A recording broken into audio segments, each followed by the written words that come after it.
I'm here to tell you a story. And in fact, I'm going to be straight up with you. I've never even placed a YouTube video in my life or did anything of this sort.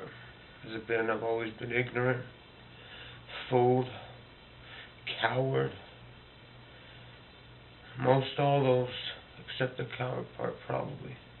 And which is how and which way I've got to the information. And I'm doing what I am doing right here, 10, 11 years later. Here's a story.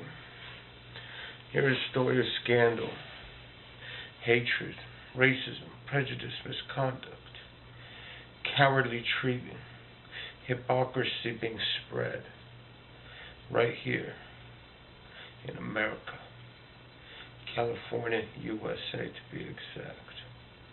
Not Egypt, not Libya, not tsunami, right here, the accuser's land. So here's my story. August 2002, 6 months before the war in Iraq, the second phase of genocide that's already had claimed over 13 million civilian lives in Iraq was about to take into effect.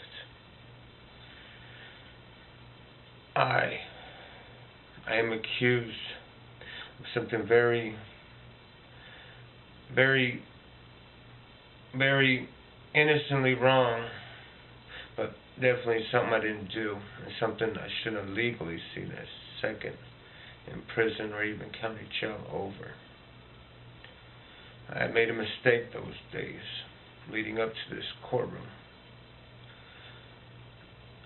I hired an attorney, supposedly the best around, named McAllister.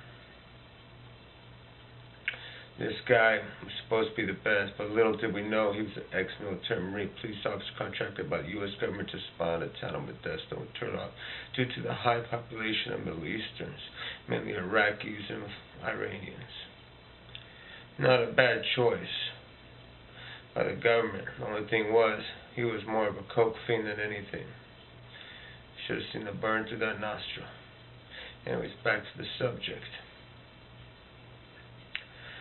I am brought up on charges due to the fact of years the government trying to take me down, but not having nothing, because I was a legitimate, hard-working man.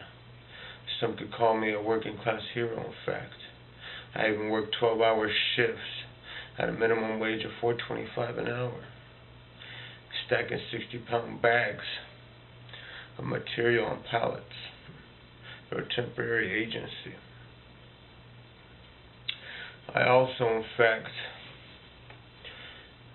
I did labors all through my life. Had to buy my first vehicle, had to buy my first motorcycle, had to keep a roof over my head for some time at some times, had to get my own lunch money all throughout my life.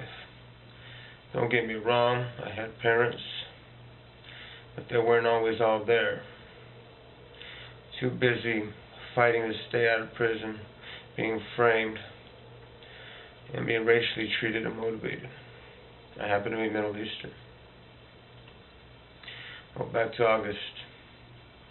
I am brought up on charges of supposedly firing one round, one bullet in the opposite direction of the intended target, making the bullet fly 40 yards, ricochet off a building, come back and fly another 45 yards and strike the intended target, a moving target, diving for cover near a bullseye. Bullseye, say, would be between the eyes, but this bullet supposedly, allegedly struck in the cheek, ripping a piece of his ear.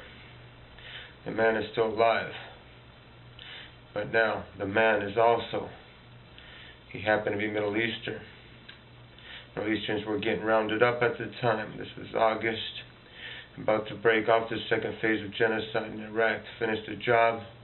The government's facing charges as it is, so might as well get some defensive help and let our boys kill a little more, rape a few more little children, blow up a few houses, test some weapons, test some robots, test some drones, test even nuclear grenades. Why not? Your government, Bill Clinton, your government Bush, they're already facing genocide charges. 13 million have already died from lack of chlorine to treat water, from lack of penicillin, from lack of wheat bread, from lack of X-ray machine technology due to illegal sanctions brought on by the USA, which is highly illegal. And I could be telling you I'm breaking the law right now, but I'm not. The only reason is I'm not spreading propaganda, but I am spreading the truth. That is the difference, and the only difference. Now, children died from the left to the right due to America causing anarchy and government instability, which is once again highly illegal. And God forbid I am trying to do something like so. God forbid you ever try to bring me up on charges of so, because you cannot. I am not spreading propaganda once again, spreading the truth, and that is coming from a lawyer's point of view, just to help you put things together in the future. So August comes. This man is caught red-handed. He's a thug as it is, sure. But of course I started realizing, or has to be starting to break out, why are all these police officers, why are all these people picking on a $5 weed dealer on the corner, $5 rock dealer? Has to be something going on. There has to be a military wave frequency going on. And sure enough there was. Little did I know, I had suffered amnesia with fractures upon my head less than weeks after I allegedly did a crime. We'll get to that in a moment. In the meantime, I'm going to the courtroom, nothing to fear. I got this case beat. I didn't do a crime. They can't have evidence. No one could pull off such a crime. Not one person known to man has ever fired a round from anywhere, as the detective says, a .22 caliber pistol up to a .357 Magnum. Exact words said by detectives, which have been fired for corruption and extortion, by the way. We'll get to that once again in a moment. Here we have one man, individual, striking 3 deals to stay out of prison for petty crime and using me as a scapegoat, but yet not expecting me to be convicted. Saying I shot 1 round in the opposite direction, made it fly 40 yards, ricocheted off while fly another 45 yards, striking him, and moving target as he dove for cover, and a near bullseye striking him in the cheek. God forbid, and don't take me wrong, if I could pull such a round and such a shot, I'd love to have done that, because I'd be known as the greatest man in the Guinness World Record holder for being the greatest marksman in the world. But no one to this day, to this world, in this world, could do such a thing or has. Well, I'm going to the courtroom. My lawyer, of course, may not know at the time. He's in on this. He's dying to get me convicted. He's trying to cover up his coke habit and, of course, his other drug habits, and while at the same time keeping his contract with the U.S. government, getting his good $8,000 to $15,000 a month, just reporting here and there bull crap about a town and what the Middle Easterns are doing, how they're batting down and getting ready for a second phase of genocide in Iraq. So here's this man, once again, in a deep tan. Had a hurt back, so went and got tanned up instead, sat around, did some fishing, tried to regain my mind back from amnesia I'd suffered a couple years prior, and injuries in a car accident also. But my injuries did come from a beating that took place weeks prior to the incident. I'll tell you that it's caused 4 stitches to be placed in 2 locations of my mind and amnesia, which legally, technically grounds I should have never been brought up and charged and found guilty of a felony for suffering head trauma leading up to an incident if I had committed a crime. But I didn't. So I took no deal. This raw. Asked my lawyer, do you want documentation showing I was in the hospital, showing I was on medication on this day, this very day that he said, would you like witness eye accounts of my whereabouts? No, shut up, sit there, they got nothing on you. You got this case beat. How could I not believe that? I did not commit this crime. I'm just a tanned individual in court, wondering how, why, how can this be? My family, my father, my mother, too arrogant not to try to save their lives, not arrogant enough not to try to save their lives in a time where people are getting rounded up and were possibly thrown into a holocaustic situation once again. Which we were, it just was done in the most devilish of ways, in the most devilish of countries. God forbid you call me a terrorist for calling this country a devil, because I've lived here all my life. I was born and raised. And that's all the hints I'm going to give you, agencies, because you already know who I am, so I really ain't tripping. But let's go on. Long story short, I go into the courtroom. I am brought up on these charges, something no one in the face of the earth, through the history of man, has ever been able to pull off, in which I will literally provide $1 million once I am equipped to pay off, or equipped to have $1 million in my bank account to cover my wedging, my posting, to try to pull off a near shot like that, except the target will not be moving. And I will provide $1 million to anybody that can ricochet around at 40 yards, make it fly back and hit a watermelon, which is a bigger target than the head. To prove my point, that will be in the future. Give me about a year, get the money together, just in some fashion or way, which I truly doubt can happen, does happen. So I'm in the courtroom. They have no evidence against me. They don't know the bullet. They don't have the bullet. They don't have the caliber. They don't have the gun. Anywhere from, Texas says anywhere from .22 caliber to .357 Magnum was used. And in fact, at the end of the trial, the detective says, you know what, the bullet path doesn't even line up where I allegedly fooled it. Detective calls in a surprise witness. Surprise witness, probably the only thing that ever told the truth in that courtroom, gets on the stand. Says, I'd never seen a guy before the day of the attack in my life. I haven't seen him since. He had a full set of hair. He looked like a juror. He pointed out a juror. He said he looked just like him, with a thick goatee. The DA asked, do you see him in the courtroom? Do you see him in the picture lineup? He says, no. He was being honest. I've seen a man being honest in the courtroom. I, to this day, have not since.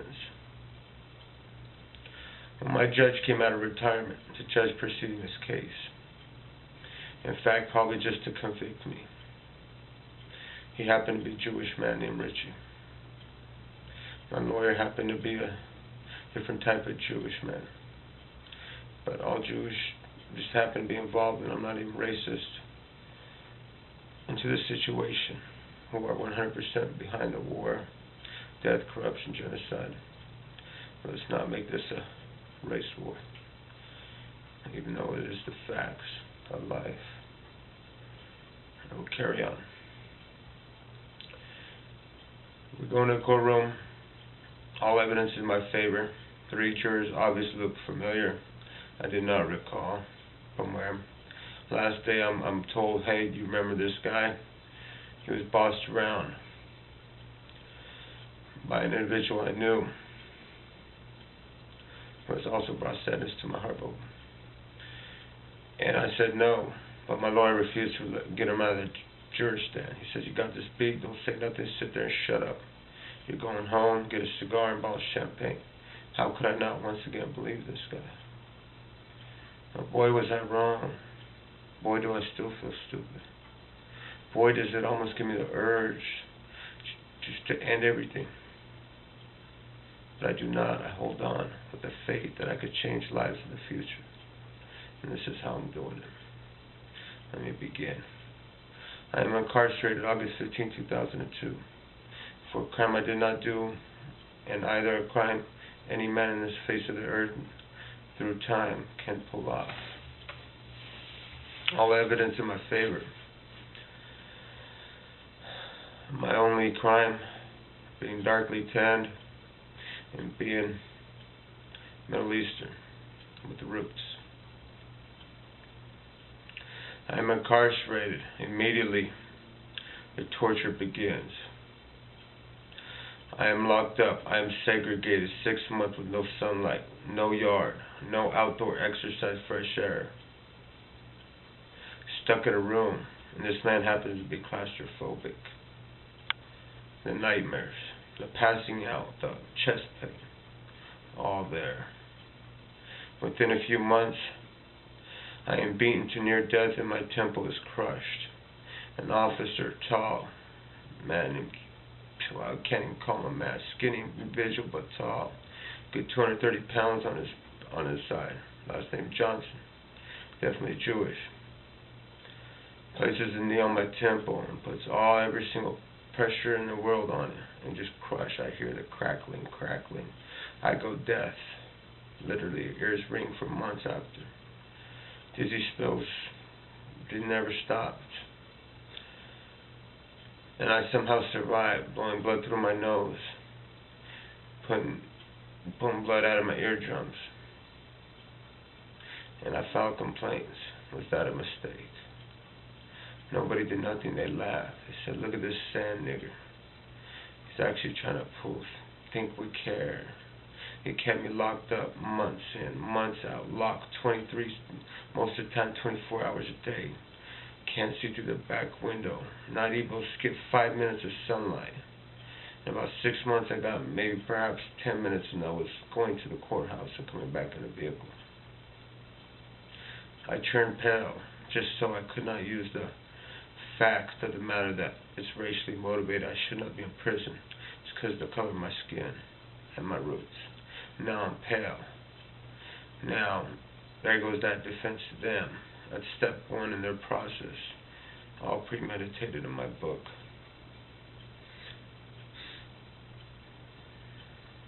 The pain just thinking about it. Worst pain I ever felt in my life. I've broken many bones, dislocated many bones. And yet the pain I felt when the edge of his knee was on my temple is unbearable to this day. I bring it upon not my worst enemy. Put it that way. I'm in prison, county jail. Now I am transferred to prison. I am I am given an attorney appointed by law.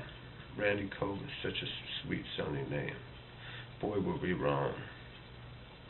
Once again, it must have been I'm not Jewish, I'm Middle Eastern, and she was Jewish. Well, come to the court, she refuses to come see me, she does nothing, she refuses to take any of my advice.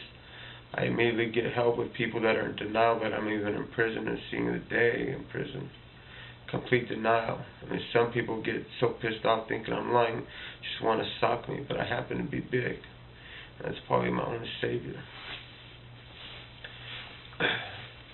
Which really broke the officials' hearts many times over. I tell her, hey, please do this, please do that. No, she refuses to come see me. She refuses to even take my phone calls. I am set up by officers. They put me in a pen. I'm jumped, I'm stabbed, I'm beaten. And they refuse to even punish a single one of those individuals, and yet punish me, put me in what they call the hole, AgSeg. I am put in there. I am almost immediately, within a month, 2 months in, confronted with a situation. I am slammed to the floor, hand wrapped around my throat. This, of course, after I find out that a few U.S. soldiers were killed in Iraq. And this man, this coward, this sickening of a species, wrapped his arm around my throat and whispered in my ear, "We're gonna kill you. We're gonna kill you, piece of shit." Now, because I was slammed to the floor, a procedure that was guaranteed to follow at any time to this day, you are going to be framed. You're going to be written up to justify the use of force. And this man says, I, with my hands tied behind back, feet shackled, try to place my shoulder in his bulletproof vest, or stab-proof vest. Why, ladies and gentlemen? I could break his knee and get the same charges, and that's something I knew at the time. Why get it for something any less? somebody deserves to get hurt, might as well do it. You know, you're going to get beat up. You know, you're going to probably be killed, maybe even. So might as well make it worthwhile and, you know, say, make proof, hey, I'm not going to take this anymore. The right way to fight back, by the way. Not asking for a smoking tent while occupying Wall Street, no offense. Anyhow, I am took. A few days later, I am taken to the back of the chair with no cells to the next to me, no occupying cells to the next to me. Put right next to a swamp cooler, loud so nobody can hear me yell. Right across the way from a staircase leading out. That way they could drag my body. And they placed me in there. They had already warned me they're going to kill me. And so I did what any respectable man would do. If you're going to die, die with your boots on. I'm on my knee. I might as well make one official get a medical report so there's evidence linking him to the crime, my death, and someone, maybe someone that cares somewhere in this world will have a lead. Why was this man injured on the same day he was dead? Why was this man injured on the same day this other dude died in the same area? It leads to answers, which I recommend anybody in the situation or anybody that knows a man in the situation as I was or was, to, hey, it might be painful at the end, but it might, you know, at least lead to the end of it happening again to someone else. Well, I was immediately grabbed by the back of the head. A full bottle of pepper spray, black, not the big OC foggers. The pepper spray was squirted in my face at less than 3 inches away. For over 30 seconds, ladies and gentlemen. It felt like hours, but I know it couldn't have been more than 25, 30 seconds. Forced to inhale, this 3 inches away. By law, it had to be 6 inches away. By law, you could only do 2-second bursts. But he spray painted me like he was spray painting a wall with that stuff. Until the can goes and there was not a drop left in that little black can of mace. I now dying, I am strapped to a gurney, taken downstairs. Placed, burning, my lungs on fire, my face on fire, for over 30 minutes straight in front of a fan. Nurses run to my aid. Can we at least wipe them off? No, you may not. Let them burn. Well, 30 minutes in, after all the burning, sorry to say, but even a man as I sometimes cries in pain, yells in pain, me squirming. I finally said, hey, let's decontaminate them, which is supposed to take place within 10-15 minutes after the occurrence, and straight to a shower. Not a man placed in front of his fan with the spit mask on so he can't even spit out the OC or blow his nose, blow it out of his nose. Comes right, blows right back in his face and burns more. I am strapped to a gurney, my hands blue, numb, no circulation as the cuffs are on so tight. Scars to date. Forced to lay back on them, which actually gave me not too much of an angle, but just a slight one. And now the painful part. I call this waterboarding, but it's actually a little worse than waterboarding. Waterboarding consists of a man having a reynolds wrapped over his face and dipped in a tank, pulled out as close to death, and given a breath of air and done it again. Well, this man had no reynolds wrap over his face. But now here's the officials, including an agent. Periodically, agents would run through, seeing if they could transport anybody to Guantanamo Bay. And they pour 5-gallon buckets of water slowly over my face. I am now literally drowning, trying to cough it up, saying, okay, I'd rather burn. Telling them, stop, please, I can't breathe. I'm spitting out water out of my lungs filling up, nose filling up with water on top of pushing the mace up my nostril into my mind, burning away. They refused. One bucket followed by another bucket. Every time I managed to cough out a little bit of the water, another bucket went down my throat and my lungs. This took on for what it felt like forever, but I would say maybe about 15, 20 minutes. I survived. God knows how. I'm taken. I'm thrown into a cell with no window once again. I am now placed in that cell. No sheets, no blankets. Constantly being told, we're going to finish you, we're going to beat you up. You say a word, we're going to kill you. Me, I managed to somehow get a visit. And on my way to the visit, I took what is called 602 form, an appeal form, a grievance form. Sometimes it's suicidal and futile, but I said, hey, what's worse that could happen?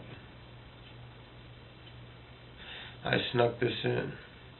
I come back from visit, I jerk myself away from the official and throw it in the box, because every time I'd hand it to an official, I'd never get it back and nothing get changed. Never get answered. Of course, I get slammed against the wall and I take a little bruising. But hey, sometimes you gotta take a beating to save your life. And if I'm gonna die, I'm not gonna let someone else die in vain, under the same circumstances, by such cowards and hypocrites. People that cry, people of color, people of white, people of agencies, crying about things being done to them or other people, their race, but yet doing the things back 20 times worse, and doing it more than any other country. That was the America, California justice system I went through for over 10 years and was sentenced to. Well, those grievance forms did nothing. I never got an answer reply back. I now was in a room, denied a radio, TV once again.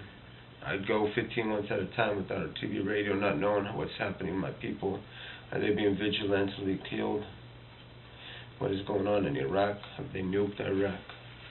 How many more civilians have been killed? Is any laws changed? You name it. I'm stuck in a room 36 days straight, 24 hours a day at times. I am denied a shower for 12